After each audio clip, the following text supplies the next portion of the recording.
কিরে ফুটো, কিরে ঢামড়া চুদা ওঠ রে, হাট বাড়া। আমার বড় দাদু মরে গেছি বাড়া, এইভাবে বেঁচে থাকা যায় নাকি বাড়া? আরে গুলমারি ওঠ বাড়া, মানে সেই থেকে আবার শুয়ে গেছে মালমূল খেয়ে। আমি সবাই মরা মরা পুরনো হয়ে গেল, মানে বাড়ি আছে চোদ্দা মারা ঘুমিয়ে গেছে। কে রে বাড়া? হ্যাঁ কে তুই? আমার দাদুকে নিয়ে আয় বাড়া, তারপরে উঠবো। আরে ঢামনা, দাদু ক্লিয়ার হয়ে গেছে না, ওদের বাড়ি চলো, অনেক হয়েছে। কি বলছি বাড়া, দাদু ক্লিয়ার? বাড়া দাদু ক্লিয়ার হয়ে গেল? আরে ঢামনা উঠে আয় ভাই, তোকে বাড়া পরের দিন থেকে আবার মাল খাওয়াবো, উঠে আয় উঠে আয়। এইসব পরে হবে বাড়া, আগে বল রাতে কি হচ্ছে, মেনু কি?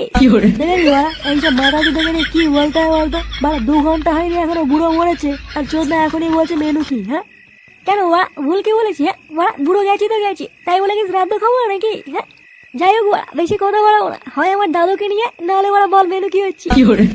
ও বলতে না, এই মালটাকে তুলে নিয়ে চলো, নাহলে আজকে নিয়ে বাড়ি যাবে না।